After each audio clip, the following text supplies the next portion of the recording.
What's up? What's up? You back here at Words Ablaze, and in this video we're gonna go over some of the week's latest news. Let's go. Alright now. Alright, first up from Mac Rumors, you got an update on Super Mario Run. It's version 2.0. For all those out there who still playing Mario Run or whatever, you get a nice little update. What it's doing is it's bringing some more buildings that you can add to your collection. When you go into the game, collecting buildings and doing your thing. And it's also you can use your character as your player icon, and you have the game center achievements for those who on iPhone you have the game center. They've been implemented in the game, and you can also find friends with the your Nintendo account. And you also gonna have a maximum number of toads that can live in a player's kingdom. It's been increased to 99,999, so you can play for a long time. Everybody already know Super Mario is free for the first level, first world. Then you're gonna have to purchase it for the rest of the worlds. So that was it for the Mario Run update. Now we're gonna move on to the next topic.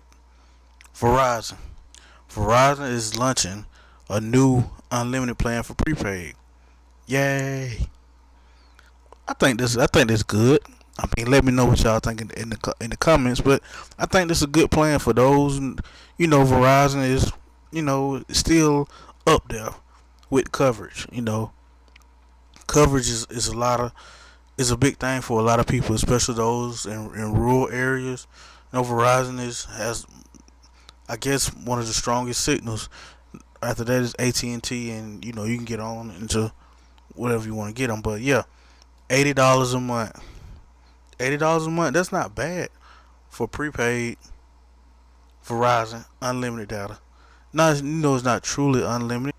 The video you watch video is gonna be at 480p, and then it says it's gonna prioritize your data behind other customers during times of network congestion, which basically means with their regular plan, after 22 gigabytes you use, you can be lowered down to 2G if you're in a congested area. So if you're in a metropolitan area or anything like that, you can drop in speeds after you hit 22 gigabytes. But if you're in a rural area, then you probably won't even notice it, or you probably won't even be hit with it. So yeah. And another thing is, with prepaid, if you let your account get cut off, you're gonna have to pay a $35 activation fee to reactivate your phone. So basically, pay on time, you know. And you also get 10 gigabytes of tethering data. Okay, that's what's up. So Verizon got a new prepaid paying unlimited data. Let me know what y'all think about that in the comments down below. Next story is iPhone 8. One of the hottest topics that's going on right now. And Apple is some reports coming out of Apple that from 9 to 5 Mac that the iPhone 8 may not go on sale to customers until late October.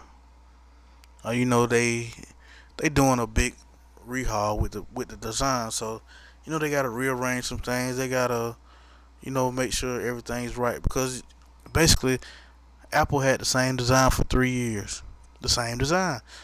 So that helps with everything. It helps with cost because you can get the cost down. The price will still be the same.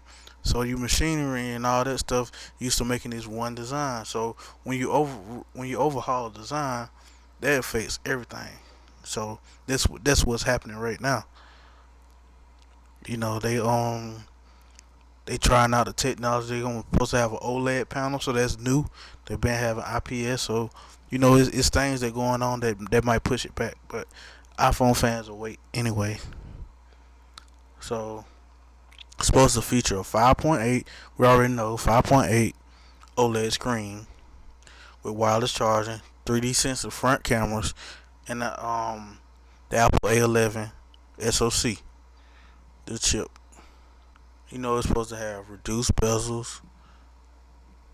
it's supposed to fit all in the same size of the 4.7 iPhone. So it's gonna be a 5.8 and a 4.7 body frame or whatever. The screen is gonna be 5.8. So yeah, it's gonna be a delay, and I would rather them wait and get it right than to rush it out. And it had all kind of bugs, which are probably still gonna have bugs because all new, most all new devices have bugs. So on to the next one, and we had a leak of what the iPhone 8 might be. Okay, it looks okay. It looks good to me. I mean, it's not. It don't have the curve. You if you want to say like Samsung or whatever, but everybody don't like the curve. That's my opinion. I like a straight phone. Mine flat. It kind of looks like a mixture of the iPhone 4 and the iPhone 7. Jet black, which is okay to me. You know, Apple is still being Apple. So mostly about the software and the longevity of the device, and all it's a lot of stuff that goes into it that make an iPhone. But design is a main part too. You had that classic design, the iPhone 6. That's the classic design in the latest years that people will recognize and say that's an iPhone. So any change to that can hurt a brand that big. Think about it. That brand got millions, got the most money of any company in the US. The most money off phones. So you got a brand, you got a phone that you had designed that you had for 3 years that people recognize and they know. So any little change to that can mess up your money, especially if the iPhone is their money maker. This is their breadwinner. This is what brings the money in. So any change to this has to be perfect. That's why I think just like Samsung, it's almost the same, but the phone is not the major thing. But you can't just make erratic changes like that because you messing with your money. It might not be a hit. So this is how the bezel's supposed to look. It's supposed to be shrunken bezel. This is the back. Some people don't like that right there where the camera at, but it looks okay to me. Like I was just saying, you had the same design for 3 years. People got used to it. After a while, people call it boring. So any little change is gonna take people to get used to it again. So people are just it's an iPhone. Yeah, so that's basically what it's gonna look like. I see that screen. It looks okay to me once you add a little color to it. It's a whole screen, and these are just leaks now. These are leaks, and this is how the inside gonna be. It's supposed to be a new way they building on the inside, which should give them more room. So they doing a new design on the inside, and this is what it looks like. The way they putting everything together. Building the phone is crazy, man. It's like a masterpiece the way they fit. Think about it, you got all the stuff you can do with a little thing in your hand. It's a masterpiece the way they put phones together now. But yeah, that's the news of the week. Let me know your comments down below. Please subscribe, hit that like button, share it. Peace.